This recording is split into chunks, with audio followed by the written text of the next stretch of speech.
아담이 범죄한 후 하나님이 여자의 후손을 보내주신다는 언약을 주셨는데 그 핵심은 세 가지였었죠. 모든 인류는 두 진영으로 갈라진다. 대적하며 싸운다.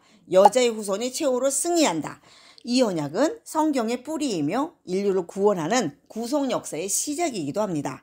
4장부터 인류가 어떻게 두 진영으로 갈라지는지 그 모습을 볼 수 있습니다. 가인과 아벨로 갈라집니다.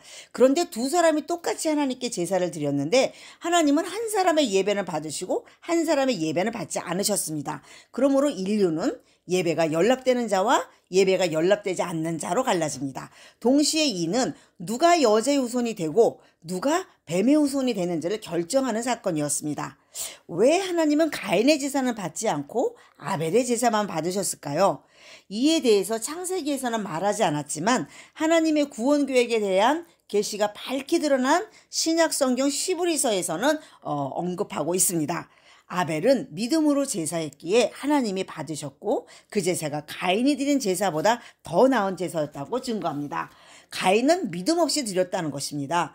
그렇다면 아벨은 무엇을 믿고 제사하였을까요?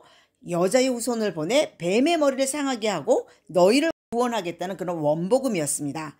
원복음을 듣고 아내에게 당신은 생명의 어미 곧 하와라는 이름을 지어준 아담이 자녀들에게도 여자의 후손을 보내주신다는 언약을 전해주지 않았을까요? 그런데 똑같이 들었으나 한 사람은 언약을 믿지 않았고 한 사람은 언약을 믿고 제사했습니다. 언약을 믿는 자와 언약을 믿지 않는 자로 갈라지는 모습이지요. 가인은 원복음을 믿지 않았지만 아벨은 원복음을 믿었습니다. 그래서 아벨이 믿음으로 드린 제사가 가인보다 더 나은 제사였다고 말한 것입니다. 누가 여자의 후손이 되고 누가 뱀의 후손이 되었을까요? 이 사건을 통해 언약을 믿은 아벨이 여자의 후손이 되고 언약을 믿지 않은 가인은 뱀의 후손이 되었음을 보여준 것입니다. 또 시브리서에선 아벨이 믿음으로 제사한 결과 의롭다고 칭함을 얻었다고 증거합니다. 왜 아벨이 의롭다고 칭함을 얻은 사실이 중요할까요? 의롭다고 칭함을 받지 못하면 하나님 앞으로 돌아갈 수 없기 때문입니다. 왜 아담이 하나님 앞에서 추방당했을까요? 의와 불의는 함께 할 수 없고 빛과 어두움도 함께 있을 수 없기 때문입니다. 하나님은 의로우인데 아담은 언약을 믿지 않은 불의한 자가 되었기에 추방당한 것입니다. 그러므로 추방당한 아담과 그 후손들은 어떻게 해야 하나님 앞에 다시 돌아갈 수 있는가? 이 문제는 하나님의 구원 계획의 핵심입니다. 그런데 아벨이 어떻게 의롭다 칭함을 얻었습니까? 믿음입니다. 아벨은 무엇을 믿었을까요? 원복음, 여자의 후손을 보내주겠다는 언약을 믿었습니다. 아벨은 이 언약을 믿고 양의 첫 새끼로 제물을 드려 제사했던 것입니다. 사도 바울은 사람이 의롭게 되는 것은 오직 예수 그리스도를 믿음으로만 된다고 증거했습니다. 예수님을 믿는 것 외에는 구원받을 방법을 주신 적이 없기 때문이지요. 그러므로 아벨이 원복음을 믿었다는 것은 원복음의 내용인 여자의 후손을 통한 구속의 언약을 믿은 것입니다. 즉 예수님을 믿은 것입니다. 아벨은 예수님을 믿음으로 의롭다고 칭함을 받고 하나님 앞으로 돌아가게 된 것입니다. 왜 예수님이 죽었습니까? 의로우신 예수님이 불의한 자를 대신해서 죽은 이유는 우리를 하나님 앞으로 인도하기 위함이었습니다. 그러므로 구원받았다는 말은 의롭다 칭함을 얻었다는 뜻이며 하나님 앞으로 돌아갈 수 있다는 뜻입니다.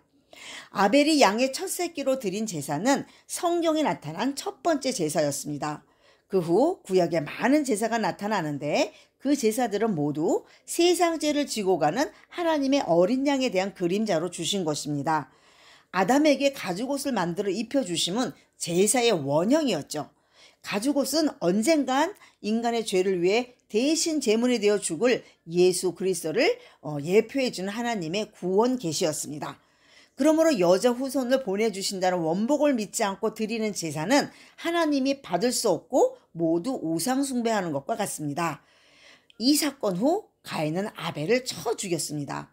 성경에 나타난 첫 번째 살인 사건이었지만 단순한 윤리적 사건이 아니었습니다. 하나님의 구원 계획인 구속사의 관점에서 보면 여자의 후손이 태어나지 못하게 사단이 대적하는 영적 싸움입니다.